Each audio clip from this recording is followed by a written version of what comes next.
Coucou, coucou, coucou, bonjour à tous. Attendez, je pense que j'ai un souci.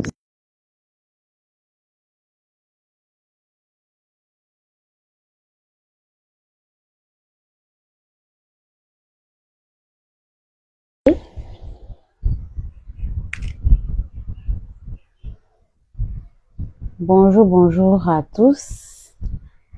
Bonjour à tous, bonsoir à tous, bonjour à toutes les personnes qui sont sur Facebook et à toutes les personnes également qui sont sur TikTok. Alors, aujourd'hui, nous allons parler d'un sujet vraiment très important. Alors, je vous prie de bien vouloir vous installer. C'est la deuxième semaine du mois de novembre, voilà, et comme vous pouvez le constater, notre série consacrée à la santé masculine est toujours en cours. Alors aujourd'hui, nous allons parler du cancer de la prostate. Voilà, je suis vraiment contente que vous soyez là sur TikTok comme sur Facebook. Voilà, je tiens à vous remercier pour toute la force que vous nous apportez. On a vu beaucoup de personnes être intéressées par le sujet que nous allons débattre tout à l'heure. Je vous prie, s'il vous plaît, de bien vouloir partager ce live. C'est très important. Mettez les cœurs, partagez, abonnez-vous pour toutes les personnes qui ne sont pas abonnées. Voilà, donc aujourd'hui, on va parler d'un sujet qui n'est pas facile à aborder, qui donne beaucoup de gêne, voilà. Mais aujourd'hui, on va essayer, tant bien que mal, de pouvoir donner toutes les informations que nous avons sur ce mal, malheureusement, qui est le cancer de la prostate. Le cancer de la prostate, beaucoup en parlent à voix basse, beaucoup préfèrent même ne pas en parler, ne même pas entendre parler de tout ce qui est dépistage, de tout ce qui concerne le toucher rectal et tout, malheureusement. Pourtant, c'est l'un des cancers les plus fréquents chez les hommes. C'est l'un des cancers les plus fréquents chez les hommes. Et le fait de ne pas en parler, c'est un silence qui n'est pas bon du tout. Alors aujourd'hui, nous avons décidé de nous intéresser à ce thème. Si vous avez des questions sur Facebook comme sur TikTok, vous pouvez les poser. On va essayer de pouvoir... merci pour le partage, Franck Joël. On va essayer de pouvoir expliquer en long et en large. Si vous êtes un homme que vous écoutez ce live, je vais être très direct avec vous. Voilà. Il y a une très grande probabilité, voire statistiquement prouvé, que vous soyez apte à avoir un cancer de la prostate à partir de 50 ans. Désolée, mais c'est fort probable. Voilà. Donc, se faire diagnostiquer rapidement va vous permettre de pouvoir prendre toutes les mesures nécessaires pour éviter ce mal. Voilà. Et je vais vous dire encore quelque chose. Beaucoup d'entre les hommes ne font rien justement pour pouvoir freiner ces statistiques-là. C'est vraiment dommage. Donc aujourd'hui, je vous prie de bien vouloir vous installer, confortablement, parce que aujourd'hui, on va explorer le cancer de la prostate. On va savoir qu'est-ce que c'est que le cancer de la prostate, qu'est-ce que c'est que la prostate, à quel moment est-ce qu'on doit avoir peur, les signes qui doivent nous alerter. On va aussi parler des racines qu'on peut utiliser pour pouvoir même prévenir ce qu'on appelle le cancer de la prostate. C'est malheureux, mais un homme sur 8 dans sa vie a au moins un cancer de la prostate. Voilà. Donc, c'est vraiment fréquent. C'est le cancer qui intervient le plus fréquemment chez les hommes après le cancer des poumons. Voilà. Après le cancer des poumons, nous avons le cancer de la prostate qui vient en deuxième chez les hommes. Donc, c'est vraiment un sujet très important dont il faut en parler. Donc, s'il vous plaît, mettez les cœurs parce que aujourd'hui, on va parler de quelque chose qui n'est pas beaucoup entendu, malheureusement, mais qui n'est pas beaucoup fréquent. Voilà. Et c'est le cancer de la prostate est la deuxième cause de mortalité chez les hommes d'un âge mature. Voilà. Donc, avant le cancer, il y a le cancer du poumon qui vient en première cause de mortalité en termes de cancer. Voilà, donc aujourd'hui, on va parler de ce cancer. Mesdames, si vous êtes une femme que vous suivez ce direct, il faut que vous suivez ce direct pour pouvoir aussi sensibiliser vos frères, vos papas, vos maris à cette maladie silencieuse. Si vous êtes un homme, ça tombe bien. Vous devez vous installer confortablement pour que vous puissiez en savoir plus sur ce que c'est que le cancer de la prostate. Donc, aujourd'hui, l'objectif de notre live aujourd'hui, c'est de pouvoir attirer l'attention. Voilà. Notre live aujourd'hui, c'est de tirer la sonnette d'alarme à tous les hommes pour qu'ils puissent comprendre qu'est-ce que c'est que le cancer de la prostate, pour qu'ils puissent savoir à quel moment faut être alerté par le cancer de la prostate et quels sont les signes qu'ils doivent prendre en alerte lorsque ils ressentent ces signes-là. Il faudrait qu'ils aillent rapidement à l'hôpital. Donc aujourd'hui, ce sera un thème, voilà, un débat à thème comme on le fait chaque mercredi. Voilà, donc partagez, likez énormément parce qu'on a besoin de vous. Donc, asseyez-vous confortablement. On va déjà commencer. Déjà, on va parler des racines psychologiques qui empêchent les hommes, parce qu'aujourd'hui, on va parler des hommes en général. Les femmes, vous êtes là, mais vous serez là en soutien pour que vous puissiez en parler autour de vous.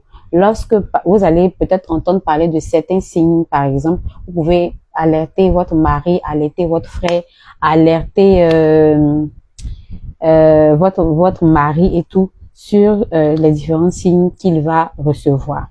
Donc, on va parler premièrement des racines psychologiques qui font que les hommes n'ont pas tendance à se rapprocher de l'information concernant le cancer de la prostate.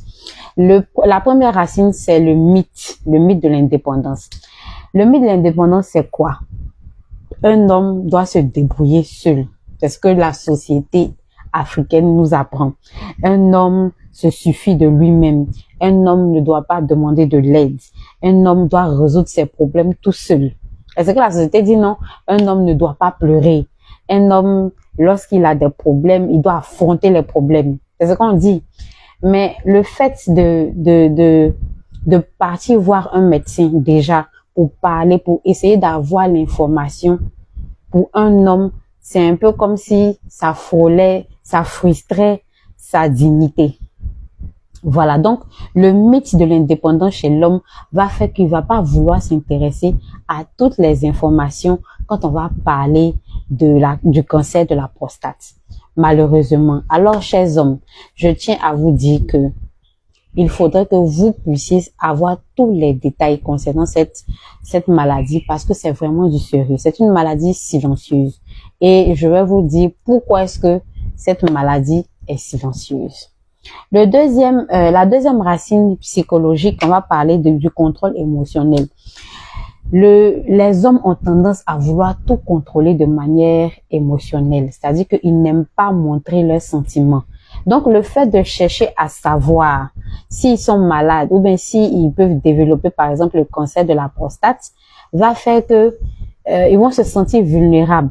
Donc, ne pas chercher à savoir de quoi ils souffrent va leur permettre de pouvoir éponger rapidement ce sentiment-là. Donc, ça leur donne une certaine force émotionnelle. Parce que en Afrique, plus on ne sait pas, plus on se sent à l'aise. Alors que le fait de ne pas avoir l'information fait que on peut être des cibles à tout moment. Et c'est ce qui se passe avec le cancer de la prostate. Voilà. La troisième racine psychologique, c'est la prostate est vue comme un signe de virilité. Donc, une fois qu'un homme sent qu'il est atteint de la prostate, du cancer, pardon, de la prostate, c'est un peu comme si on lui disait qu'il y a une partie de sa virilité qui est coupée. Donc, la prostate, ce n'est pas une glande, c'est pas seulement une glande. La prostate, c'est symboliquement lié à la virilité, à la masculinité même de l'homme. Donc, c'est compliqué. Quand on parle de masculinité, on parle de capacité reproductrice, on parle du fait de faire des enfants, le fait de dire que c'est un garçon. Comme on dit en Côte d'Ivoire ici, est-ce que tu n'es pas garçon? Quand on dit c'est un garçon qui est là, vous voyez que automatiquement, on fait appel à tout ce qui est lié à, à la, à la virilité de l'homme. Donc, ce côté-là va faire que plusieurs hommes vont refuser de comprendre qu'est-ce que c'est que la prostate, qu'est-ce que c'est que le cancer de la prostate, pourquoi est-ce qu'il doit aller vers l'information concernant le cancer de la prostate. Donc, chers hommes, arrêtez d'avoir des racines psychologiques.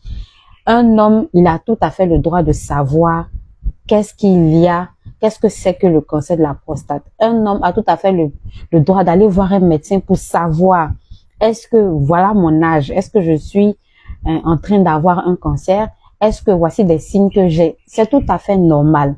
C'est comme le cancer du sein chez les femmes. Vous voyez que chaque octobre, on en parle pour que les femmes même soient sensibilisées.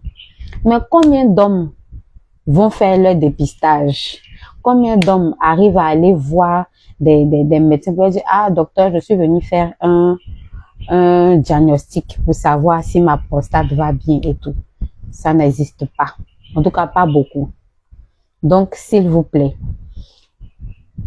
arrêtez de mettre des freins au dépistage de la prostate. Parce que oui, il existe un dépistage lié au cancer de la prostate. Oui, ça existe.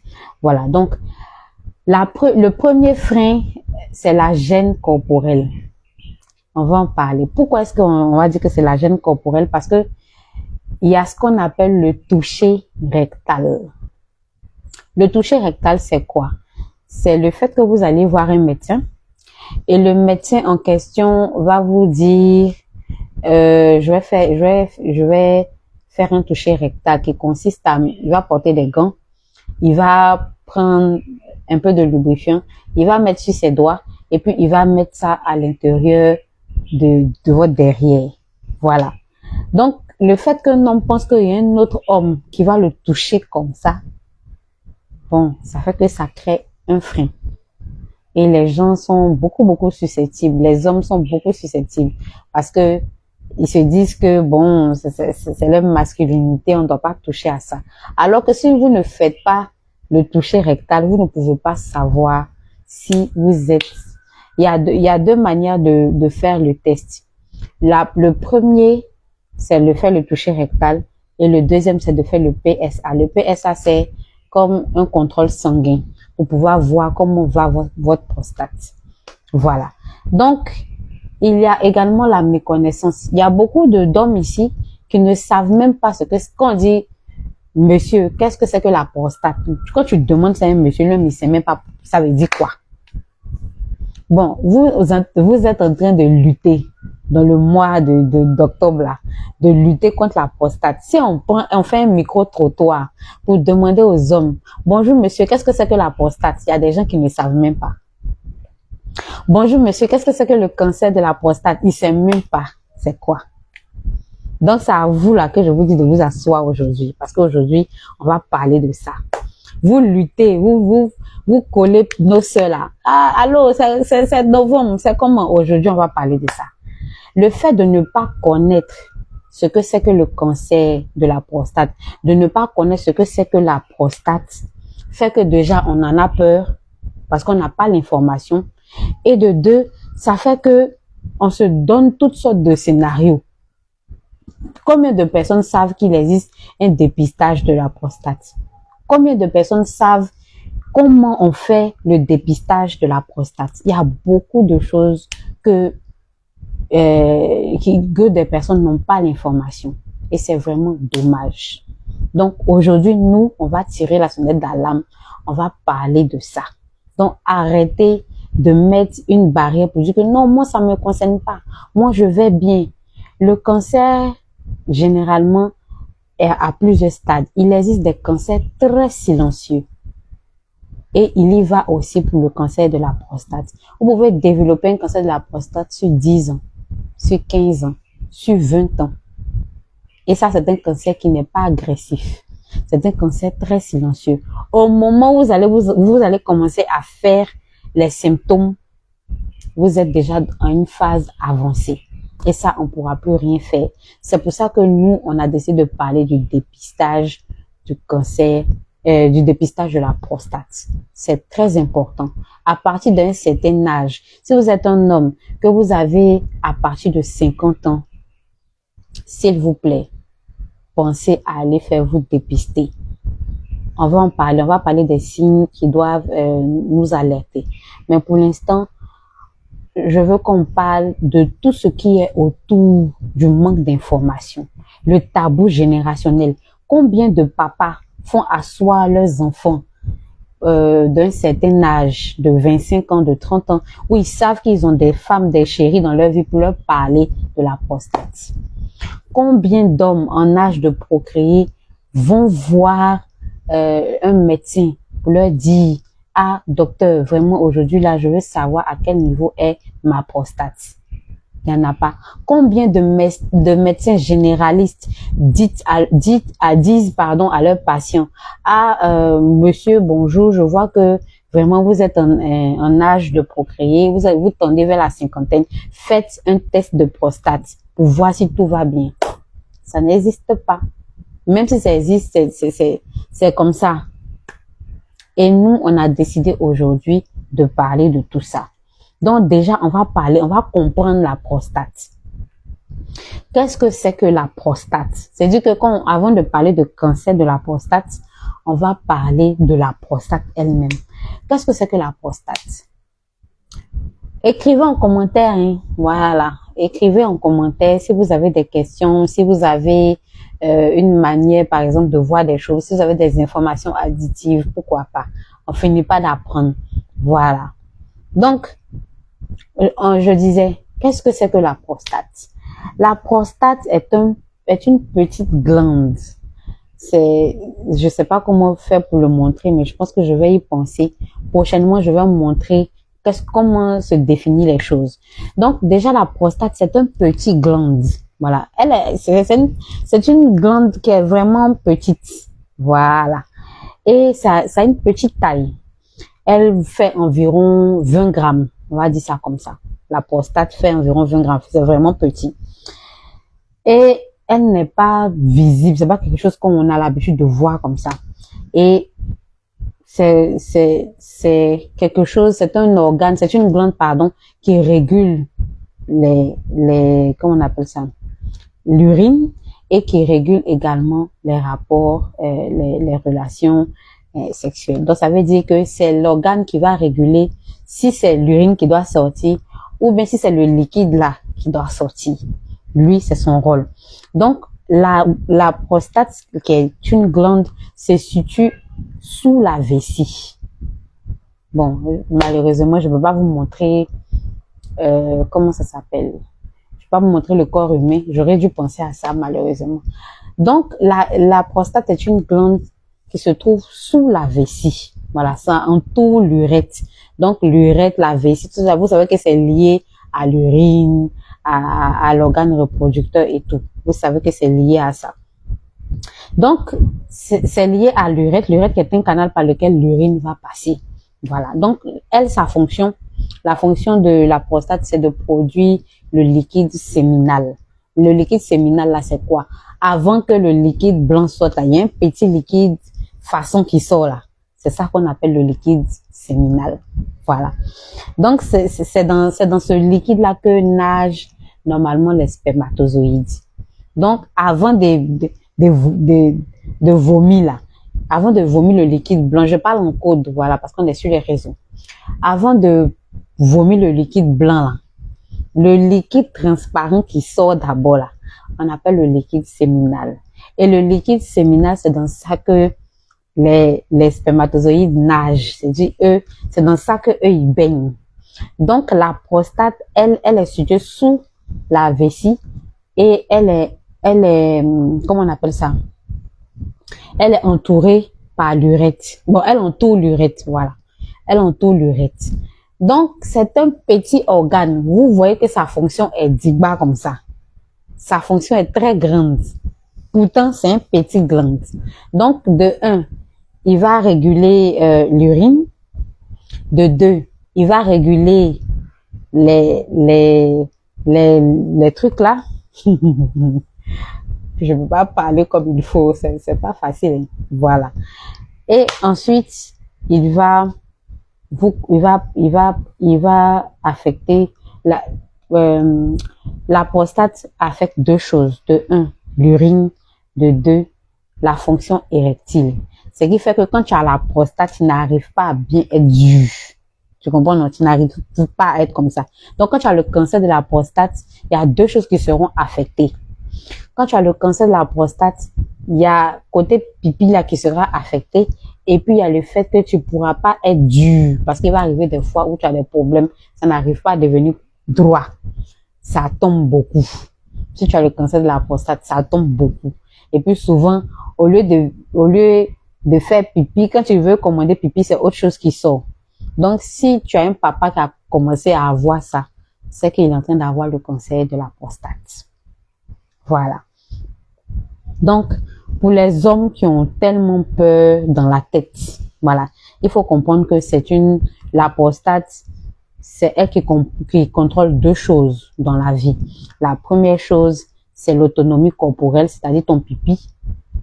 Et puis, la deuxième chose, c'est la fonction sexuelle. Donc, sans prostate, il n'y a pas de sperme, il n'y a pas d'enfant. Sans prostate, il n'y a pas pipi. Vous comprenez? C'est le rôle même essentiel de la prostate qui est là. Si tu n'as pas de prostate, tu ne peux pas réguler ton urine. Si tu n'as pas de prostate, tu ne peux pas faire ce qu'il faut comme il le faut. Parce que c'est sa fonction essentielle. La prostate a deux rôles. Voilà. Maintenant, quand on parle de cancer de la prostate, qu'est-ce que c'est? Le cancer de la prostate, c'est un dysfonctionnement. Parce que lorsque la prostate est là, lorsque tu as envie d'aller faire pipi, quand tu t'en vas, le message va monter au cerveau qui va contrôler. Quand tu vas aller aux toilettes, c'est l'urine qui va sortir. Quand aussi tu es avec ta chérie, que ça s'est passé et que l'autre là doit sortir, lui aussi, il va commander au cerveau pour dire que, c'est pas pipi qui doit sortir, c'est l'autre là qui doit sortir. Donc, lui, il dit, c'est l'autre là qui doit sortir. D'accord, l'autre sort. Est-ce que c'est pipi qui doit sortir? Donc, c'est lui qui est le gendarme. La prostate, c'est ça son travail. La prostate est le gendarme qui va dire si c'est pipi qui sort ou bien si c'est l'autre là qui sort. Maintenant, quand c'est gâté, quand l'appareil qui doit réguler ça là est gâté, vous comprenez que il y a certaines fois tu pourras pas aller avec ta chérie parce que l'appareil qui va commander au cerveau là, c'est gâté. Comprenez ça comme si c'était une machine en fait. Parce que le corps humain même là, c'est une machine. Voilà. Donc maintenant, on va parler du cancer de la prostate. Il faut savoir que en termes de cancer, en termes de cancer, il y a la classification d'agressivité. Voilà. Donc, le cancer lui-même, là, le premier truc important qu'il faut savoir, c'est que tous les cancers de la prostate ne sont pas égaux.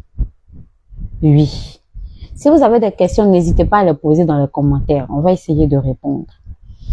Tous les cancers de la prostate ne sont pas égaux. Voilà.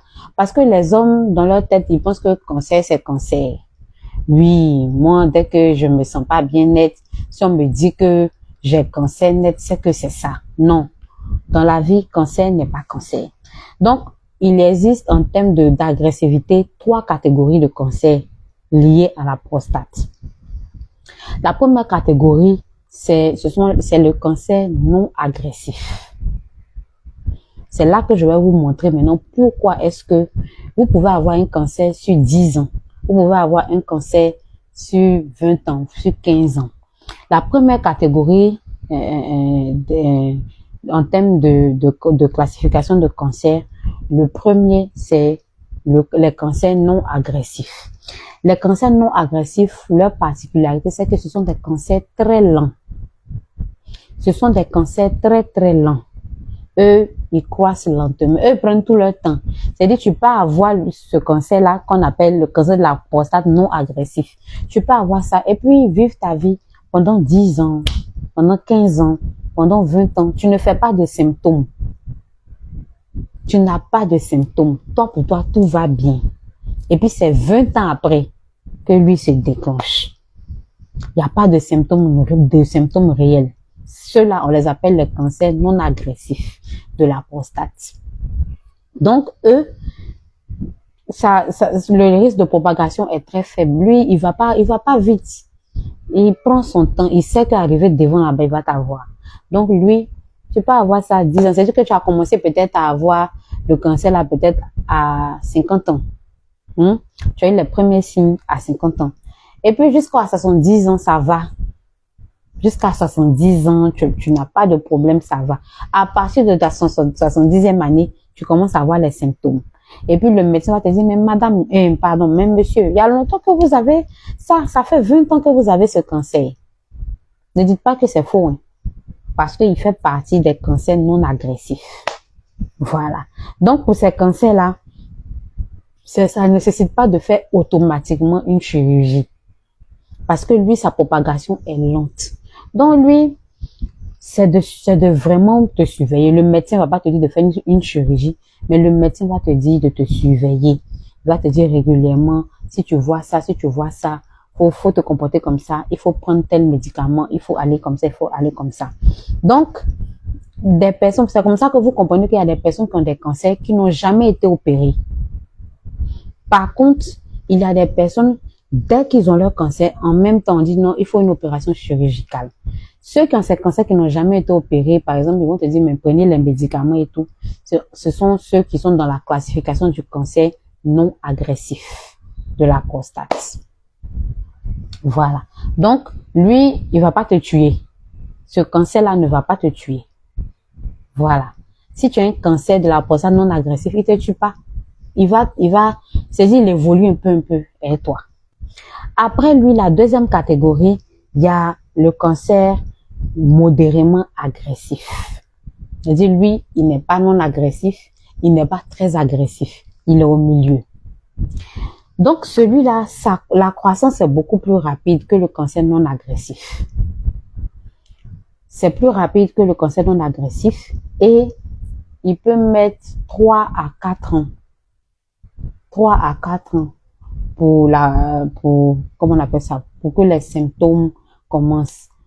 Contrairement au cancer au cancer non agressif, qui fait que tu peux faire 20 ans, 10 ans et tout. Mais pour le cancer modérément agressif, tu peux faire 5 ans et puis après, tu commences à avoir les symptômes.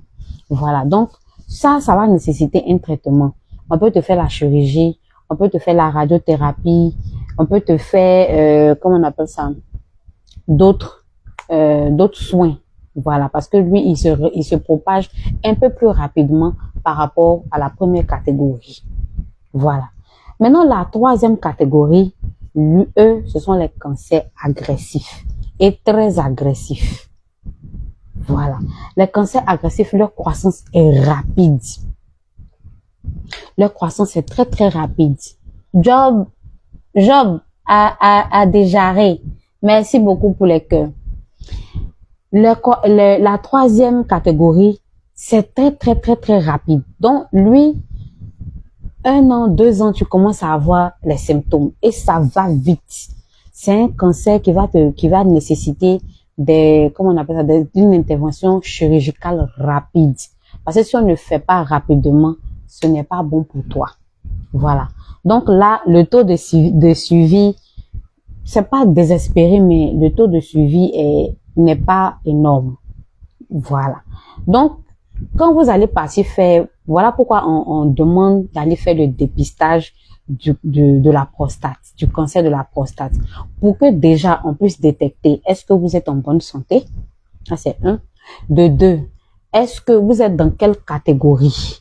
Vous êtes dans la catégorie non agressif, dans la catégorie modérément agressive ou dans la catégorie très agressive. Quand on va voir ça, plus on voit tôt, plus on a des chances de vous sauver. Amoureux, merci de nous suivre. Merci pour les cœurs. Vous comprenez? Donc, chers hommes, allez-y vous faire dépister. À partir de 50 ans, allez-y vous faire dépister. C'est très important. On va vous dire si c'est bon, si c'est pas bon. Est-ce qu'on doit vous surveiller? Est-ce que vous-même vous devez vous surveiller? Est-ce que, comment on dit ça? Vous devez prendre des médicaments et tout. On va vous dire tout. Voilà. 70% des hommes qui sont dépistés, malheureusement, ne font pas de symptômes. Le cancer de la prostate est une maladie très silencieuse. Comme j'ai dit, vous pouvez faire 10 ans, 20 ans, vous avez ça, mais il n'y a pas de symptômes. Et au moment où vous commencez à faire les symptômes, vous êtes à une phase avancée. Donc, prudence. J'ai parlé du cancer de sein, non, de la femme. Aujourd'hui, là, je suis sur les hommes, je suis avec vous. Si vous êtes une femme que vous suivez ce live, parlez à votre mari. S'il a atteint 50 ans, c'est le moment d'aller faire des tests de dépistage. De dépistage du cancer de la prostate. C'est très, très important. C'est vraiment très important. Voilà. Donc, quels sont les facteurs de risque? On va parler de ça. Quels sont les facteurs de risque du cancer de la prostate? Déjà, premier facteur, l'âge à plus de 50 ans. Mais là encore, c'est modéré. On va parler de l'âge d'abord. Si vous avez des antécédents, ça veut dire que si vous avez votre papa, votre grand-père, un membre de votre famille qui a eu le cancer de la prostate, vous n'allez pas attendre 50 ans pour aller vous faire dépister. Parce que vous avez ça dans les gènes de la famille. Donc, vous-même, vous devez vous surveiller. Donc, à partir de 45 ans déjà, commencez à aller faire vos tests de dépistage. Ça, c'est le cas où, par exemple, vous avez eu un papa qui a eu la prostate, vous avez eu un oncle. En tout cas, dans la famille proche, là, vous avez eu quelqu'un qui a eu ça. Ça, c'est le premier facteur, l'âge. Maintenant, si vous n'avez personne, c'est-à-dire dans la famille, il n'y a pas eu quelqu'un qui a ça, mais on ne sait jamais. À partir de 50 ans, oui, parce que la plupart des maladies chez les hommes arrivent à un âge mûr. La semaine dernière, on a parlé du cancer de mammaire chez les hommes. On a dit que c'est à partir de 40 ans. Aujourd'hui, je parle du cancer de la prostate et c'est à partir de 50 ans. Mais à partir de 50 ans, si vous n'avez pas eu de parents proches qui ont déjà eu ce mal, c'est la même chose que le cancer mammaire. Cancer mammaire, si ton papa a eu cancer mammaire, il faut commencer à te surveiller. C'est pareil que le cancer de la prostate. Maintenant, à partir de 50 ans, parce que ça intervient généralement autour de 50 ans.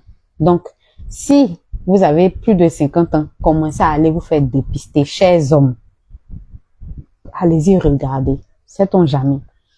Deuxième facteur de risque, antécédents familiaux, comme je viens de le dire. Vous avez eu un père, vous avez eu un frère, vous avez eu dans la famille quelqu'un qui a eu un cancer de la prostate. Le risque que vous, hommes, vous ayez cette maladie augmente de 3 à 5 fois plus. C'est pas moi qui le dis, c'est vérifié. Vous pouvez aller faire vos recherches. Donc, si vous avez eu un parent comme ça, là, vous devez vous surveiller. C'est pareil que le cancer du sein. Cancer du sein chez garçon, cancer du sein chez femme, c'est pareil. Si vous avez eu un parent qui a eu ce problème-là, vous devez vous surveiller parce que le risque aussi que vous ayez ça est élevé. Voilà. Troisième facteur de risque, les origines africaines. On ne sait pas trop ce qui s'est passé quand Dieu nous créait, mais les scientifiques disent que quand nous les Africains, c'est-à-dire les hommes africains, ont un risque beaucoup plus élevé d'avoir le cancer de la prostate que par exemple des Blancs ou bien des Antillais ou bien les Asiatiques. C'est ce que les études scientifiques disent. Mais jusqu'à présent, on ne sait pas pourquoi. Mais on dit que les Africains, c'est-à-dire les hommes africains, ont des gènes beaucoup plus susceptibles d'avoir le cancer de la prostate. Je ne sais pas pourquoi, malheureusement. Donc, ça peut être génétique, ça peut être hormonal, mais je ne sais pas vraiment expliquer. Voilà. Maintenant, en plus de ça, il y a l'alimentation. Comme je dis tout le temps, ce que nous mangeons nous aide à au moins 50% dans notre santé. Si vous avez un certain âge, vous êtes âgé de 45 ans, de 50 ans, de 55 ans, de 60 ans, que vous avez une alimentation trop grasse.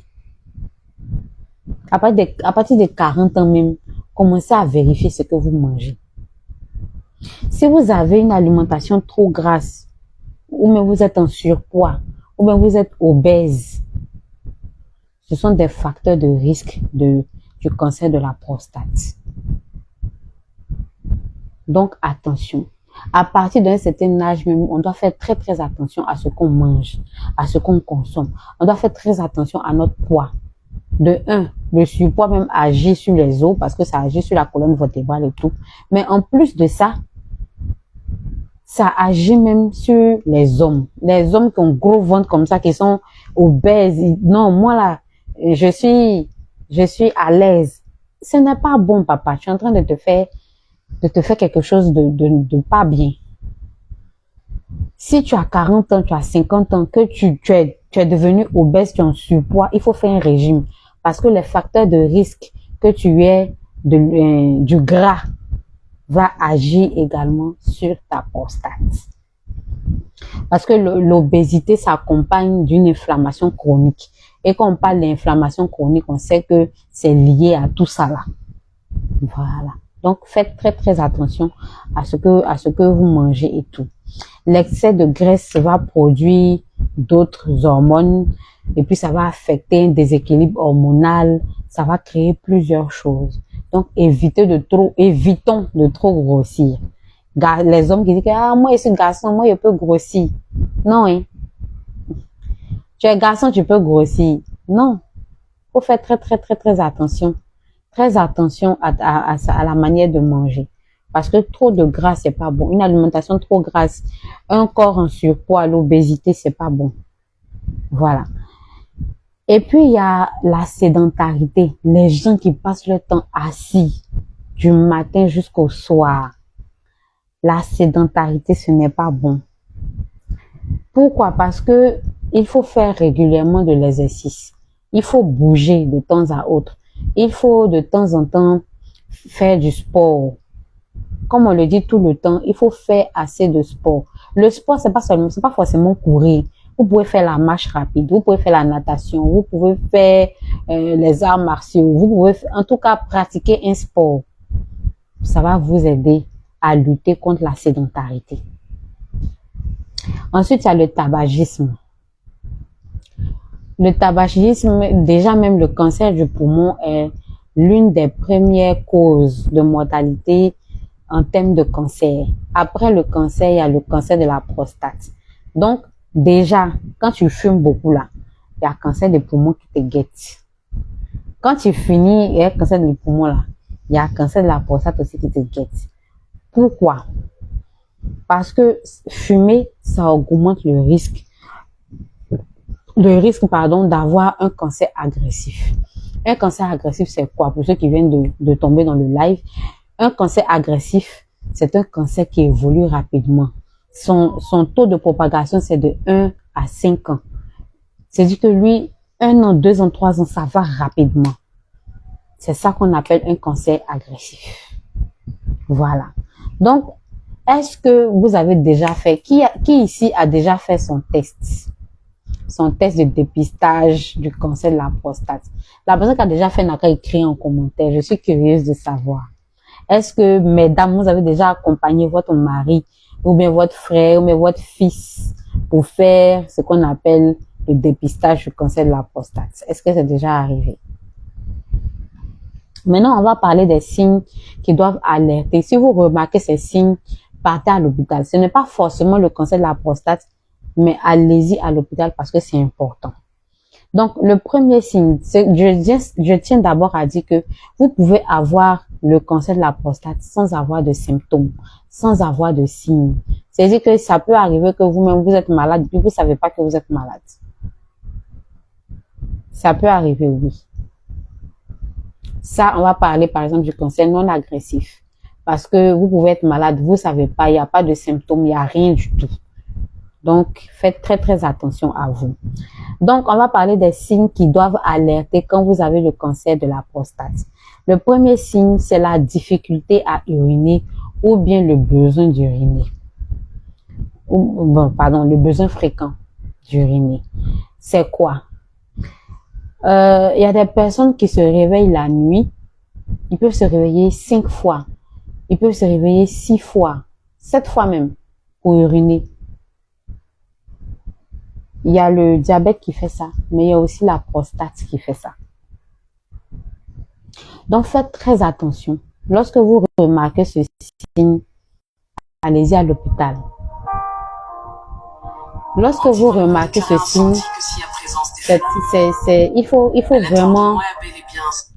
il faut vraiment faire attention à ne pas vous laisser. Demandez Sarah, merci. Il faudrait vous faire attention à ne pas vous laisser distraire.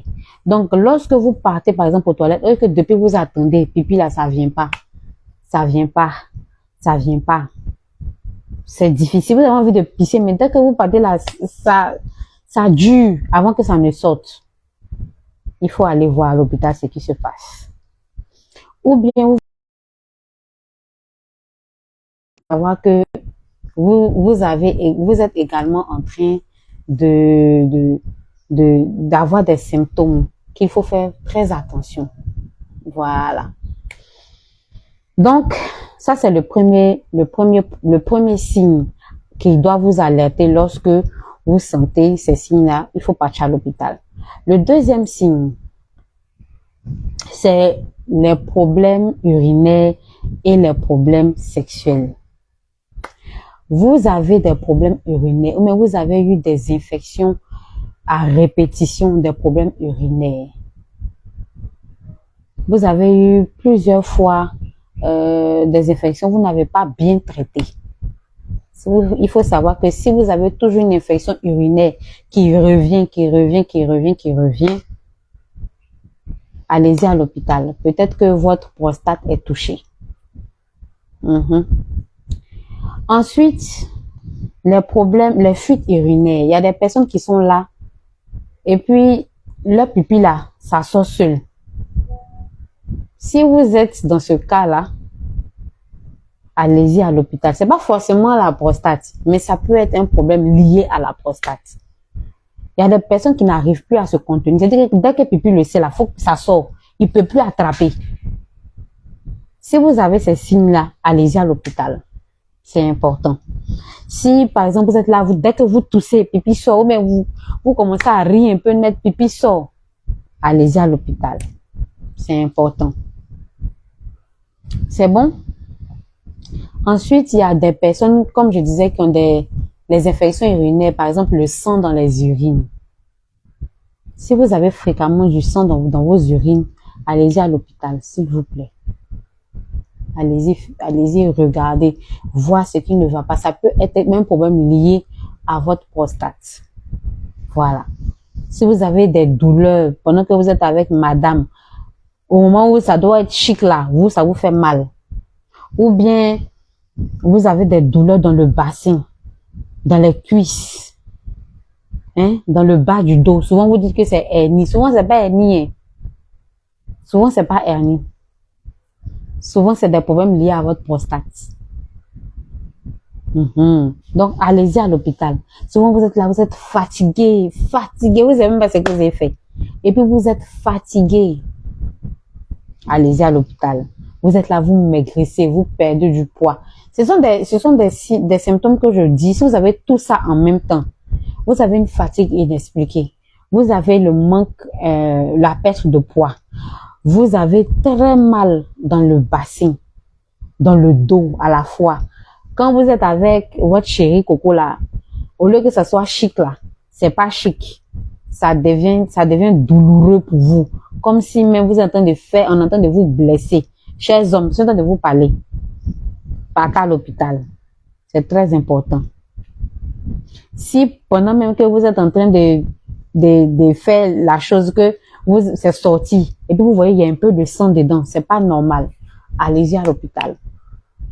C'est peut-être une infection, oui, mais c'est peut-être un problème lié à votre prostate. Bonsoir, beau gars. Yao, Narcisse. Donc, vous comprenez. Yao Narcisse, j'espère que tu as fait comment on appelle ça, ton dépistage de la prostate. Est-ce que tu as déjà entendu parler de la prostate? C'est de ça qu'on est en train de parler aujourd'hui.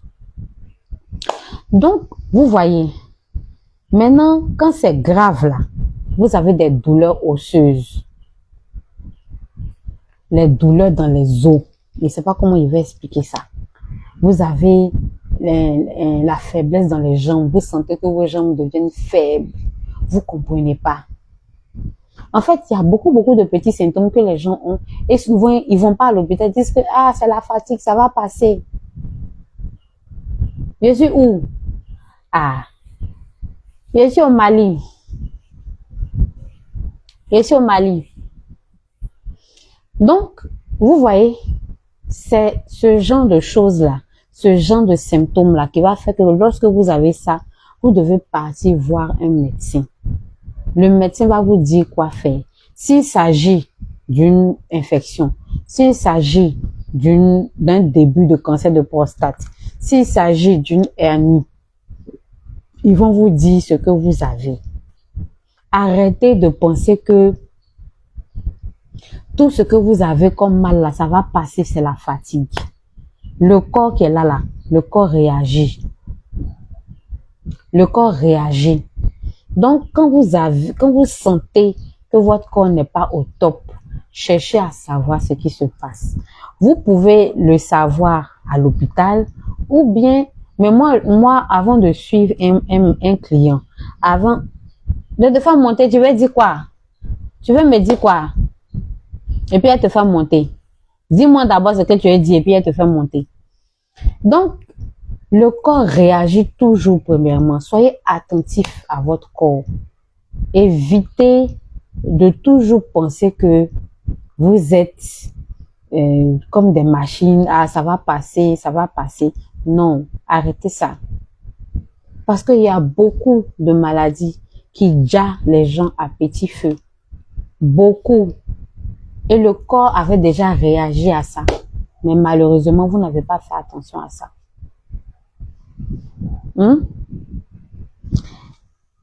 Les signes que je viens de citer, comme je dis, ne veulent pas dire forcément un cancer. Mais c'est forcément un dysfonctionnement que votre corps est en train de vous dire. Donc, allez-y à l'hôpital. Faites un contrôle. Comme j'ai dit dans un de mes lives, pensez à faire au moins un bilan de santé une fois par an. C'est très important. Manque de magnésium, manque de vitamines, anémie. Vous savez aujourd'hui que l'anémie là, ça déjà. Anémie déjà même plus rapidement même que cancer. Infection. Est-ce que vous savez que les infections qui ne sont pas soignées comme il le faut peuvent créer aujourd'hui la stérilité masculine? Parce que c'est pour les femmes là, il y en a aussi. Mais aujourd'hui là, ici, il y a les hommes. Est-ce que vous savez ça?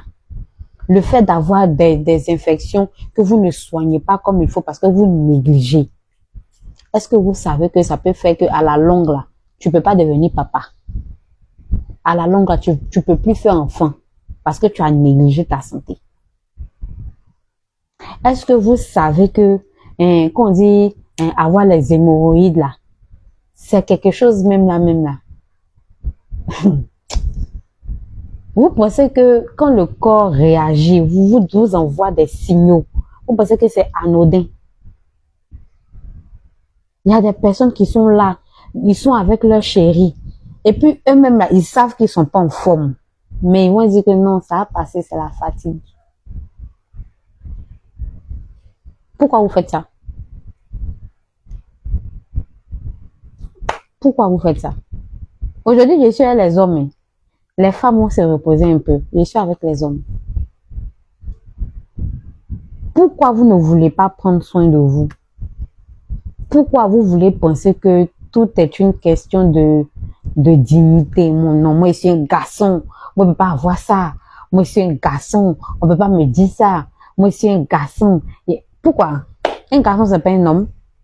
C'est pas du sang qui coule dans ses veines. C'est pas quelqu'un qui a droit aussi à avoir des faiblesses. Un homme, c'est pas quelqu'un qui doit prendre soin de lui. Un homme, c'est pas quelqu'un qui doit avoir des bobos qui méritent d'être débauché à l'hôpital. C'est pas normal. Arrêtez de négliger votre santé, chers hommes. Quand une femme elle a un problème là, avant de négliger, elle va en parler. Même si elle n'a pas parlé de ça à un docteur là, elle va parler de ça à sa CP. Elle va parler de ça à sa camarade. Sa camarade va lui dire qu'on n'a qu'à partir voir, il connaît un médecin là, on n'a qu'à partir le voir, il va gérer ça pour nous. Mais pourquoi autour de vous les hommes, c'est compliqué? Le cancer de la prostate touche, je dis les statistiques même, c'est énorme. Et c'est une maladie qui n'est pas vulgarisée. Vous avez vu les femmes en octobre, non? Toutes les femmes ont fait cancer rose. Mais quand on veut prendre maintenant autour de vous les hommes pour parler du cancer de la prostate, vous vous fâchez. Quand on veut parler de cancer de la prostate, ah non, moi je suis un garçon. Ça c'est maladie des blancs, ça ne peut pas m'arriver. Oh, ça là c'est pour les enfants. Ça c'est une maladie, c'est pour les enfants. Moi c'est un garçon. Ça attrite pas, hein, papa. Maladie là, ça attrite pas, oh. Ça attrite pas. Pour éviter ça là, faut faire ton dépistage. Le dépistage du cancer de la prostate. Comment ça se passe? Il y en a deux. Il y a deux tests simples. Le premier test s'appelle le PSA. PSA. Le PSA, c'est quoi? C'est une analyse de sang. C'est pour ça que je dis chaque année d'essayer de faire au moins un bilan de santé. Quand vous allez faire le bilan de santé à travers le sang qu'on va vous prendre, on va pouvoir vous faire une PSA pour dire est-ce que votre prostate va bien? Est-ce que votre prostate ne va pas bien? Est-ce qu'on doit vous surveiller? Est-ce que vous devez, si vous avez ça, est-ce que c'est à quel niveau? C'est à quel stade? Voilà. Maintenant, le deuxième test, c'est le toucher rectal. On va aller pas à pas. Déjà, le premier test, ça s'appelle le PSA. Le PSA, qu'est-ce que c'est? On va parler de dépistage. Donc, le PSA, pardon, c'est un outil généralement utilisé. C'est très, très courant. C'est ce qui est le plus utilisé même d'ailleurs pour faire le dépistage du cancer de la prostate. Gucci boy, merci. Donc, c'est une protéine, bon, PSA, ça veut dire quoi? C'est en anglais. PSA, ça veut dire prostate spécifique à antigène. Hey, je vais me blesser. Antigène prostatique. Voilà, spécifique en français. C'est ce que ça veut dire. Hey, affaire d'anglais là, c'est fort. Donc, c'est une protéine qui est produite par la prostate. Puisqu'on a dit que la prostate, c'était une glande qui était en dessous de la vessie et que l'urètre entourait. Donc, lui, sa fonction, c'était de produire l'urine et c'était de produire les spermatozoïdes. Donc, lui, il fait deux choses. C'est le gendarme entre le pipi et l'autre côté.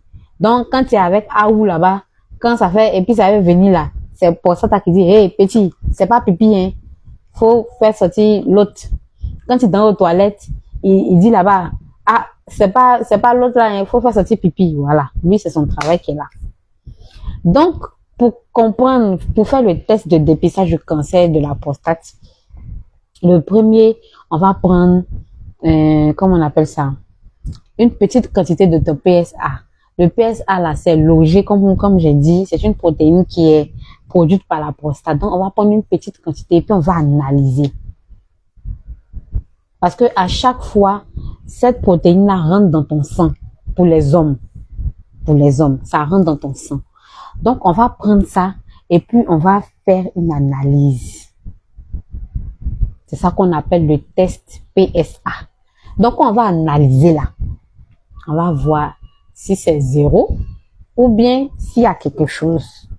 S'il y a quelque chose, à quel niveau tu te situes. S'il n'y a rien aussi, Dieu merci, tu es sauvé. Voilà.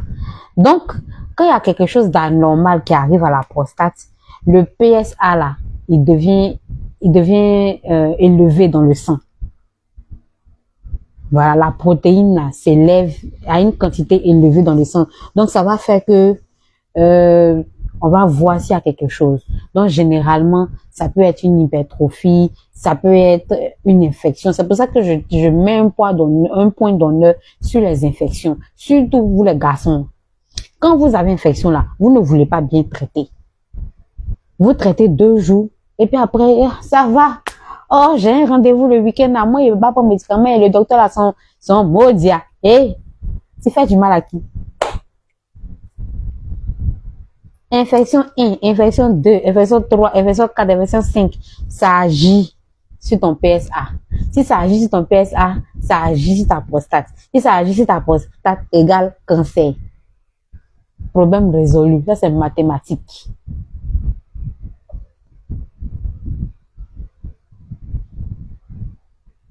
Vous comprenez? Donc, à chaque fois que vous avez une inflammation, à chaque fois que vous avez une hypertrophie, à chaque fois que vous avez, ça s'appelle comment? Une infection mal traitée, votre PSA là, ça augmente. Et quand ça augmente dans le sang, c'est pas bon. Donc, le taux élevé du PSA dans le sang peut signifier que quelque chose ne va pas. Donc, pour éviter ça là, s'il vous plaît, les garçons là, pardonnez. Prenez soin de vous. Merci. Prenez soin de vous. Bon, après, je vais pas trop rentrer dans les détails parce que on va dire si le PSA est moins d'1, c'est excellent. Si c'est plus de 10, c'est compliqué. Donc, tout ça, ce sont les médecins qui vont vous dire. Donc, quand vous allez partir faire votre examen de PSA, ils vont regarder. Quand ils vont vous faire l'analyse et qu'ils vont regarder que le PSA est élevé, ils vont vous dire où vous êtes, si c'est bon, s'il n'y a pas de risque, s'il y a un risque un peu élevé, s'il y a un risque très très élevé. C'est en fonction de où votre PSA se trouve qu'on va vous dire si il n'y a pas de problème, si vous n'avez pas un possible cancer ou non. Voilà. Maintenant, pourquoi est-ce qu'il faut faire le PSA? Déjà, c'est très facile à faire. Voilà. Parce que c'est une prise de sang. Dans le sang, on va regarder si le PSA est élevé ou pas. Donc, en quelques minutes déjà, vous avez fini de faire votre prise de sang et puis vous attendez les analyses. C'est pas coûteux. Prise de sang là, bon, ça varie, hein. Ça varie dans les établissements hospitaliers. Donc, c'est pas cher. C'est rapide. Et puis, on peut détecter même les tout petits cancers, même les tout petits problèmes. Parce que dès qu'on voit que c'est un peu élevé, on va commencer à chercher qu'est-ce qui a fait que c'est élevé. Donc, c'est vraiment rapide. Voilà. Donc, par exemple, si vous êtes une femme que vous suivez notre live, vous pouvez dire à votre mari, ah chérie, je veux que tu m'accompagnes déjà pour toi, pour que tu ailles faire ton test comment on appelle ça, de dépistage du cancer de la prostate. Il va te dire comment ça se passe. Déjà, tu as une idée là-dessus. Si tu nous suis, tu as une idée là-dessus pour dire que, voilà comment ça se présente et tout et tout. Et voilà comment on peut faire. Soit tu peux aller faire ton test, un test de sang, une prise de sang, et puis voilà, on va définir. C'est tout. Maintenant, le deuxième test à faire, il en existe 2. Comme j'ai dit, il y a le PSA en 1, et puis en 2, il y a le toucher rectal. C'est là que les garçons sont fâchés. Il est très rapide, mais il est très redouté. Pourquoi il est très redouté? Parce que, déjà, je vais dire son rôle, et puis je vais vous dire pourquoi il est redouté. Le toucher rectal permet de détecter les cancers que le PSA peut manquer. Parce qu'avec le PSA, il faut savoir qu'il y a des faux positifs. C'est-à-dire, on peut vous dire que oui, vous avez un problème. Peut-être parce que votre tension était élevée, peut-être parce que vous avez par exemple un rythme cardiaque assez élevé ces temps-ci, peut-être que vous avez un niveau de stress et tout. Donc, le PSA peut vous donner de faux positifs. C'est-à-dire que la prise de sang que vous avez fait peut donner de faux positifs. Donc, pour ajouter au dépistage du cancer de la prostate, il faut faire le toucher rectal. Donc, lui, son rôle, c'est de venir certifier ce que le premier test a dit. Donc, si le premier test dit que bon, il y a des petits trucs qu'il faut vérifier, le toucher rectal va permettre de confirmer, mais de dire que non, c'est une fausse alerte. Voilà. Maintenant, pourquoi est-ce que les hommes n'aiment pas le toucher rectal? Le toucher rectal, c'est quoi? Pour les femmes, quand vous partez à l'hôpital et puis le gynécologue met son doigt là-bas, là, c'est la même chose chez les garçons. Chez les garçons, bon, je sais pas si c'est le gynécologue, mais en tout cas, le médecin met son doigt derrière. Et les garçons n'aiment pas ça du tout parce que ils se disent que c'est l'autre côté, c'est bizarre, ça touche à la virilité et tout. Mais c'est médical, les garçons, s'il vous plaît. C'est médical, c'est pour sauver votre vie. C'est 2 minutes. Le médecin va mettre, il va regarder, c'est tout. Ce n'est que 2 minutes. Arrêtez de redouter le toucher rectal. Le toucher rectal, là, ça va vous permettre déjà de déterminer la taille. Si vous avez un cancer de prostate, le toucher rectal va permettre de déterminer la taille. Le toucher rectal va permettre de détecter les modules, comment on appelle ça, les durées. C'est-à-dire que la sensation clinique anormale. Donc, arrêtez de penser que c'est quelque chose d'anodin. C'est très, très important. C'est très, très important. Normalement, pour pouvoir avoir un bon résultat concernant le test de dépistage, pour pouvoir avoir un bon résultat, il faut associer la prise de sang et puis il faut associer le toucher rectal. Ce sont les 2 tests-là qui vont certifier que vous êtes en bonne santé ou bien vous avez un souci particulier. Donc, ces 2 tests de quelques minutes, c'est ça qui fait le dépistage du cancer de la prostate. La prise de sang, qu'on appelle le PSA, et ensuite le toucher rectal. Ce sont les 2 là qu'on appelle les tests qui vont vous permettre même de vous sentir vraiment, permettre de savoir qu'il n'y a aucun problème au sujet de votre prostate. Voilà. Donc, le dépistage déjà va vous permettre de trouver un traitement simple. Ça, c'est 1. Ensuite, il va préserver votre sexualité et votre fertilité. Ensuite, il y aura moins de souffrance. Et puis, il y a plus de chances de suivi. Comme je vous ai dit, le cancer de la prostate peut être très silencieux. C'est-à-dire qu'il n'y a pas de symptômes. Et si c'est un cancer non agressif, vous pouvez faire 10 ans avec. C'est-à-dire que vous pouvez avoir peut-être le cancer là à 50 ans. Et puis c'est à 70 ans que vous commencez à faire les symptômes. Mais vous allez me dire que oh, j'ai 10 ans à vivre. Mais lorsque on découvre ces symptômes-là, il devient grave. Donc faites vraiment très très attention. Maintenant, mesdames, aujourd'hui c'est un live pour les hommes, mais je tiens à parler aussi aux femmes. Vous êtes celles que nos papas, nos grands frères écoutent le plus. Quand un homme aime, il écoute sa femme. Quand un homme aime, il écoute sa maman. Quand un homme aime, il écoute sa sœur. Encouragez nos frères, encouragez nos papas, encouragez vos maris, encouragez-les à aller faire le test de dépistage du cancer de la prostate. S'il vous plaît. Vous êtes des mamans, vous êtes des sœurs, vous êtes des femmes. Encouragez les hommes. C'est pas facile pour eux. Souvent, on en rit, c'est vrai, mais c'est pas vraiment facile pour un homme d'aller faire un test de dépistage du cancer parce qu'il se dit, si c'était mieux que je ne sache pas. Mais qui te dit que c'était mieux que tu ne saches pas? Au contraire, plus tu sais, plus tu sauras comment marcher. Et il faut des personnes pour vraiment pousser les hommes à aller faire les tests. C'est pas comme nous les femmes. Nous les femmes, entre nous là, on peut parler. Quand ta camarade te dit, ah, il y a mais ça le fait pour moi, toi tu es encouragé, tu vas le faire pour toi aussi. Les mamans là, encouragez les hommes à aller faire leur test de dépistage. Les chéris, encouragez vos chéris, vos papas, vos maris vos gars, vos frères, allez faire le test de dépistage du cancer de la prostate. C'est très important. Allez-y faire vos tests. Là, maintenant, on va parler des racines qu'on peut utiliser pour prévenir. Les racines qu'on peut utiliser pour prévenir le cancer de la prostate. On a la racine de ortie. Ortie s'écrit O-R-T-I-E.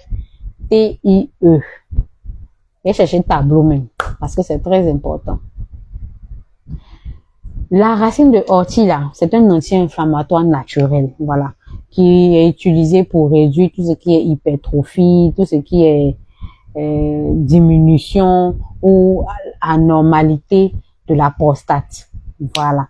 Donc, lui, il va prévenir aussi les troubles urinaires, il va prévenir les problèmes liés, par exemple, à l'urine, liés aux troubles quelconques, que ce soit de l'autre côté, comme des troubles urinaires. Et aussi, il va vous aider à réduire tout ce qui est inflammation, tout ce qui est oxydant. C'est vraiment très conseillé. La racine de ortie. Ça se vend dans les grandes surfaces, dans les herbistéries, non. Ah, c'est que chez les herboristes, on vend ça là-bas. Vous allez chercher. Ensuite, il y a le prunier d'Afrique. Le prunier d'Afrique, c'est une racine très populaire qui permet d'améliorer la santé prostatique. Voilà. Ça veut dire que vous pouvez utiliser ça pour pouvoir améliorer la santé de votre prostate. C'est vraiment très conseillé de pouvoir utiliser le prunier d'Afrique. Vous pouvez taper déjà sur Google, vous demandez le prunier d'Afrique. C'est très bon contre le cancer de la prostate. Voilà. Donc, ça va déjà soulager tout ce qui est inflammation. Ça va soulager tout ce qui est symptômes quelconques. C'est-à-dire que si vous êtes peut-être en début même du cancer de la prostate, ça va beaucoup vous aider. Voilà. Ensuite, nous avons le palmier nain. Le palmier nain, là, c'est quoi? Il y a des palmiers qui grandissent pas. Ils sont tout petits comme ça. On voit ça beaucoup à Bassam, en tout cas dans les régions au bord de l'eau. On voit ça beaucoup. Il y a des palmiers qui grandissent pas. Ils sont petits comme ça. Ça, là, c'est un trésor même pour soigner la prostate. Est-ce que vous savez ça? Vous savez pas, non? Ah. Le palmier nain, là, ça soigne la prostate. Ça aide même à prévenir même le cancer de la prostate.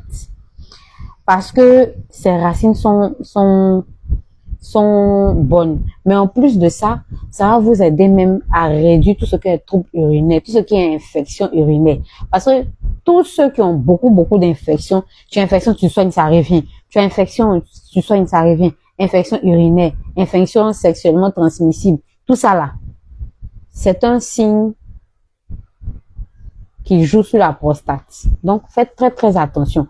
Vous à qui on donne les traitements et puis vous refusez de suivre comme il le faut. Vous refusez même de prendre les médicaments comme il faut. C'est pas bon, hein. Les infections sont très néfastes pour la prostate. Donc, faites très attention. Voilà. En plus de ça, on a la racine de réglisse. La racine de réglisse, c'est très utilisé dans les bouteilles de racines. Nous qui vendons les produits traditionnels, nous qui vendons les produits de décoction dans les bouteilles de racines, on connaît très bien ce que c'est que la réglisse. Donc, vous pouvez partir au marché, vous pouvez demander la réglisse, ou bien vous partez voir des tradis praticiens pour leur demander ce que c'est que la réglisse. Ils vont vous montrer. La réglisse est également très bonne parce que c'est un anti-inflammatoire. Donc, ça permet même de lutter contre les infections et ça permet de prévenir ce qu'on appelle les troubles de la prostate. Voilà. Donc, concernant les racines, je récapitule. Il y a bon, on va aller par le bas. Il y a la réglisse, il y a le palmier nain, il y a le prunier d'Afrique et puis il y a la racine d'ortie. Vous pouvez chercher tout ça, vous allez voir. C'est très bon contre la prostate et ça aide à lutter contre les troubles prostatiques. Voilà. Donc, toutes ces plantes-là sont des antioxydants, sont des anti-inflammatoires. Toutes ces plantes-là vont vous permettre vraiment de prévenir des troubles prostatiques, de vous soulager quant au stress oxydatif. Quand vous êtes trop stressé aussi, c'est pas bon. Le stress n'est pas bon parce que ça agit sur beaucoup d'organes, malheureusement. Voilà. Donc, déjà, si vous êtes, comme j'ai dit, en âge d'avoir la prostate, l'âge d'avoir la prostate, généralement, c'est 50 ans. Donc, si vous avez 50 ans, si vous avez 45 ans, si vous avez 50 ans et plus, il faut réduire la consommation de viande fraîche. Pardonnez. Il faut réduire la consommation de viande fraîche. Trop de viande, c'est pas bon pour vous à cet âge. Donc, il faut, tous les papas qui aiment beaucoup la viande de brousse, je vous comprends, mais il faut réduire. Je n'ai pas dit d'en d'effacer complètement. Mais si vous aviez peut-être l'habitude de manger 5 fois, par exemple, la viande de brousse, réduisez ça à 2 fois. Voilà, parce que à partir d'un certain âge, trop de viande, ce n'est plus bon pour la santé. Voilà. Le deuxième conseil que je peux vous donner, c'est de consommer beaucoup de légumes. Consommez beaucoup de légumes. C'est très, très bon. Très, très bon pour vous. Très, très bon pour votre prostate. Très, très bon pour votre organisme. Voilà. Surtout, faites une activité physique. La sédentarité, ce n'est pas bon pour le corps. Après votre raison, ce n'est pas bon pour la prostate. Ce n'est pas bon pour l'obésité. Ce n'est pas bon pour le surpoids. Donc, faites du sport. Vous pouvez faire des marches rapides. Vous pouvez... L'activité sportive qu'on vous demande doit être régulière. C'est parce que tu as couru hier, tu attends un mois encore pour aller courir encore. C'est pas régulier. Vous pouvez faire même des marches de 30 minutes, peut-être 3 fois par semaine. Des marches rapides. Bougez. Si par exemple vous avez passé toute la journée assis ou assis, bon, aujourd'hui on parle des hommes, vous avez passé toute la journée assis, le soir là, privilégiez la marche. Si vous avez passé toute la journée arrêté, le soir, marchez un peu. Ça va vous permettre de réduire la sédentarité. Ça va vous permettre d'éviter d'être en surpoids. Vous allez toujours maintenir votre forme. C'est très important. Donc, si vous avez autour de 50 ans ou plus, faites un contrôle annuel, s'il vous plaît. À partir de 50 ans ou à partir de 45 ans, moi je vais dire à partir de 45 ans, faites un contrôle annuel, faites un dépistage de la prostate, faites un bilan de santé annuel. C'est très très important. Bon, pour le bilan même, on n'a même pas besoin d'avoir 50 ans. Parce qu'avec notre alimentation, avec notre manière de vivre, avec les habitudes alimentaires, les habitudes hygiéniques que nous avons, souvent même au lieu de se faire plus de bien, on se fait plus de mal. Donc le fait même de pouvoir avoir un bilan de santé annuel à faire va nous aider à savoir si nous avons des carences, si nous avons, comment on appelle ça, des bobos à combler. Parce que c'est les petits bobos qu'on a, qu'on colle, qui créent après de gros bobos. Voilà. Et puis, comme j'ai dit, les hommes, faites votre dépistage. Le dépistage du cancer de la prostate se fait en 2 temps. Le premier temps, c'est la prise de sang, qu'on appelle un test PSA. Et le deuxième, c'est le toucher rectal. Le toucher rectal qui consiste à mettre le doigt derrière chez les hommes.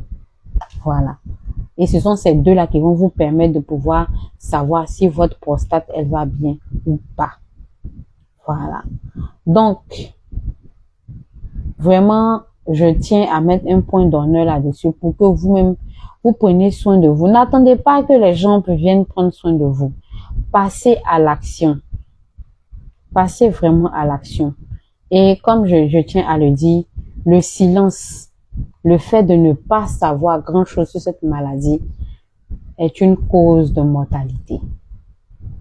le fait de ne rien savoir, de n'avoir aucune information sur le cancer de la prostate est très dangereux.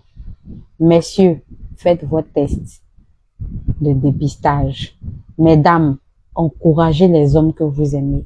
Encouragez les papas, encouragez les frères, encouragez les maris. C'est très, très important. Voilà. Donc, pour finir, on va récapituler tout ce qu'on a dit durant ce live. Voilà. Déjà, il faut savoir que la première chose qu'on a dit dans ce live, c'est que le cancer de la prostate est une maladie silencieuse. Voilà. C'est vraiment une maladie silencieuse, mais c'est une maladie qui est gérable. Si vous faites dépister tôt, c'est gérable. Ça, c'est la première des choses. La deuxième des choses, le silence des hommes est très néfaste même pour cette maladie. Gigi, bisous, merci. C'est très mauvais même pour cette maladie. Donc, les hommes, arrêtez de voir des normes de virilité un peu partout. C'est pas partout on est garçon. On est garçon aussi quand on soigne, on se soigne. On est garçon aussi quand on essaie de savoir où on en est dans sa santé. On est garçon aussi quand on essaie de prendre soin de soi-même. C'est tout ça là qui fait qu'on est garçon. C'est pas le fait de ne rien savoir sur le cancer de la prostate qui va faire que tu vas être un homme à part entière. Pas du tout. Alors là, pas du tout. Prenez soin de vous, chers hommes. Arrêtez de dire non, un garçon, un vrai garçon n'a pas ce genre de maladie. Non, moi je suis un garçon, un homme là, c'est ça. Non, la maladie ne connaît pas affaire des garçons et un papa. Non. Allez-y à l'information. Il existe plusieurs sortes de dépistage. Vous pouvez même aller voir un médecin et lui poser des questions. C'est un dépistage informationnel. Parce que vous voulez savoir où est-ce que vous mettez vos pieds. Vous voulez savoir où est-ce que vous partez. Vous voulez savoir quelle est cette maladie, comment est-ce qu'elle existe, comment elle évolue. C'est un dépistage informationnel. Voilà. La troisième chose, c'est que le dépistage n'est pas une menace. Pas du tout. Au contraire, le dépistage va vous sauver la vie. Le dépistage va vous permettre d'être beaucoup plus à l'aise lorsqu'il s'agira, par exemple, de votre santé. Le dépistage va vous permettre même de pouvoir avoir des connaissances sur votre PSA. Voilà. Il va vous permettre de détecter de manière précoce si vous êtes malade ou pas. Ça, c'est le rôle du dépistage. Voilà. Et puis, numéro 4, il faut savoir que avoir le cancer de la prostate, ce n'est pas une fatalité. Il existe des traitements. Voilà. Il y a déjà la surveillance active, il y a la radiothérapie, il y a la chirurgie. Bon, la radiothérapie, c'est une petite chirurgie. Il y a aussi la grande chirurgie et tout. Donc, avoir le cancer de la prostate, c'est pas une fatalité. Ça ne veut pas dire que dès que vous avez ça, en même temps, vous allez déjà. Pas du tout. Pas du tout. La fifi de l'éminence. Merci. Ça veut pas dire que dès que vous avez ça, vous allez en même temps déjà. Non.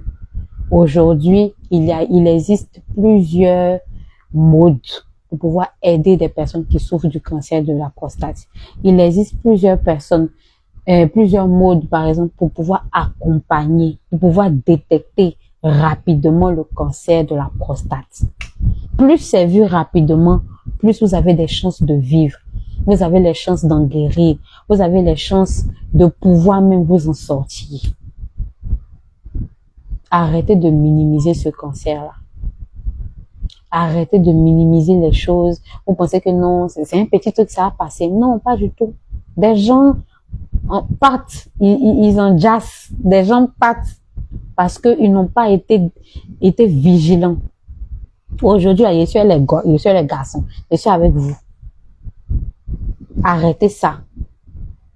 Un cancer qui est détecté rapidement, vous savez pas la chance que vous-même vous donnez de pouvoir vivre. Mais quand c'est pas détecté, ça se termine vraiment très mal. Et L'autre chose que je dois vous dire, chers hommes, faites attention aux signes que le corps vous envoie. Il y a toujours des signes, mais vous ne prêtez jamais attention. Il y a toujours des signes que le corps envoie. Ah non, ça va passer. Et c'est la fatigue. Mais pourquoi vous faites ça? Pourquoi vous refusez de prendre soin de vous? Vous attendez à chaque fois que... En fait, moi, je tiens à tirer la sonnette d'alarme aux hommes.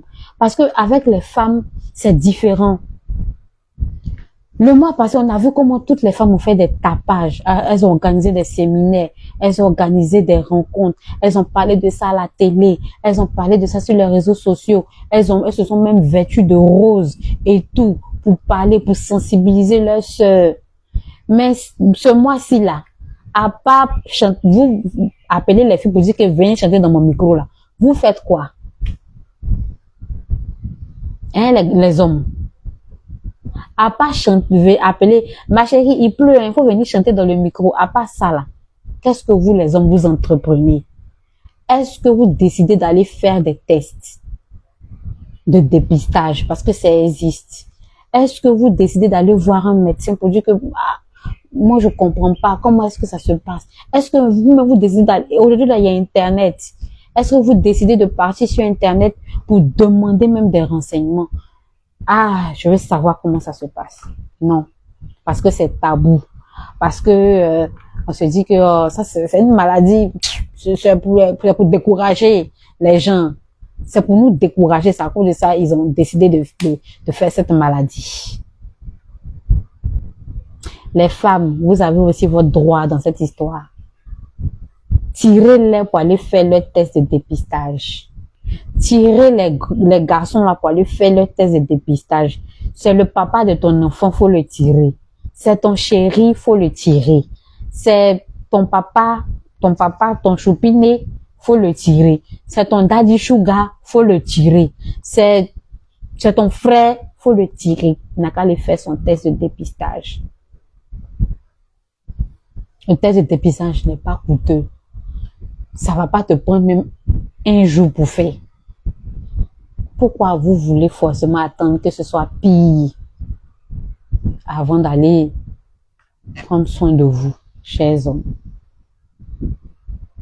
Si vous avez entre 45 ans et 50 ans avec des antécédents familiaux, s'il vous plaît, allez-y faire vos tests. Si vous avez entre 40 ans et 45 ans avec plusieurs cas dans votre famille, allez-y faire un test. Si vous êtes une femme que vous écoutez, soulevez, tirez-les pour aller faire le test. Parce que vous avez forcément un père, un mari, un frère, un ami. Tirez-les pour aller faire le test de dépistage. Poussez-les, acculez-les d'aller faire le test de dépistage. Donc, avant le prochain live, tous les mercredis, nous avons un live pour parler, pour sensibiliser. Donc, avant le prochain live, si tu as un frère, si tu as un papa, si tu as un ami, si tu as un chéri, si tu as en tout cas, tu as un garçon quelque part dans ton sillage, il faut le tirer, il n'a qu'à aller faire son test de dépistage du cancer de la prostate. C'est très, très important.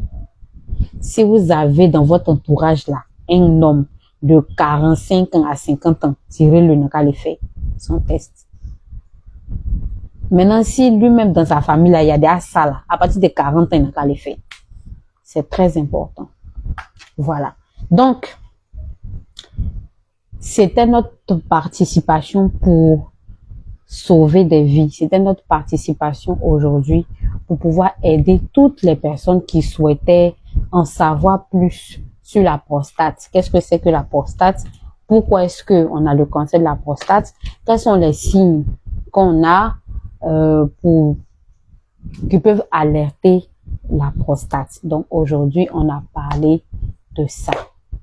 C'était notre manière de pouvoir parler à nos frères, à nos papas, à nos amis. Voilà. Comme vous le savez, tous les mercredis, nous avons un thème, un thème à débattre où on essaie d'expliquer en français facile qu'est-ce que c'est que ce thème. Aujourd'hui, c'était le cancer de la prostate. Nous remercions toutes les personnes qui nous ont suivis durant tout ce live. Si vous n'êtes pas abonné, c'est le moment de vous abonner parce que ici, c'est la maison des racines. Nous avons des produits faits à base de plantes, à base de racines pour traiter tout ce qui est coco, plaie de ventre, prostate, quoi encore, palu, anémie, frigidité féminine, toutes celles qui veulent être accompagnées pour avoir des enfants et tout. Vous êtes à la bonne porte. Donc, si vous êtes à l'affût de tout ce qui est astuce, en parlant d'astuces, je vais faire une vidéo qui va parler du gnagnan. Est-ce que vous savez que gnagnan on mange comme ça? Est-ce que vous savez que c'est un traitement efficace contre la prostate? Est-ce que vous savez ça? Non, vous savez pas. D'accord. Donc, je vais vous donner le scoop, mais je vais pas le faire en vidéo. Je vais le faire. Abonnez-vous, vous allez voir ça dans le profil. Soit ce soir ou demain. On va faire une vidéo pour expliquer comment est-ce que le gnagnan peut être utilisé contre la prostate. Comment le gnagnan peut être utilisé contre les infections à répétition. Les infections urinaires à répétition. Tout ça, on va parler de ça. Donc, merci de nous avoir suivis. Merci pour toutes les personnes qui ont partagé, pour toutes les personnes qui ont liké. Merci pour la force que vous nous donnez. Nous sommes sur Facebook, sur TikTok et sur YouTube. Pour ceux qui ne sont pas abonnés, c'est le moment de vous abonner. Voilà, parce que il y a de très belles choses qui arrivent à l'horizon. Le mois de décembre, on va se concentrer sur le pack de la chaleur féminine. Ça veut dire que pendant le mois de décembre, là, le seul produit dont on va parler, c'est le produit des femmes. En tout cas, si tu es une femme, que tu as des petits bobos de femmes, faut chercher à venir nous voir, à venir nous rencontrer. On va lutter pour toi. On va te donner quelque chose qui va te rendre superbe. D'accord. Alors, c'était notre émission qui parlait du cancer de la prostate. Nous en avons fini. La semaine prochaine, on va parler d'un autre cancer lié aux hommes, bien entendu. Voilà. Et on va essayer d'expliquer en français facile qu'est-ce que c'est que ce cancer, quels sont les signes, pourquoi et comment. Voilà, on va essayer. La semaine dernière, c'était le cancer du sein masculin. Aujourd'hui, c'était le cancer de la prostate. Merci de nous avoir suivis. Portez-vous bien. Prenez soin de vous. Prenez soin de vous. Sauvez encore des vies en partageant ce live-là à beaucoup de personnes. Et surtout,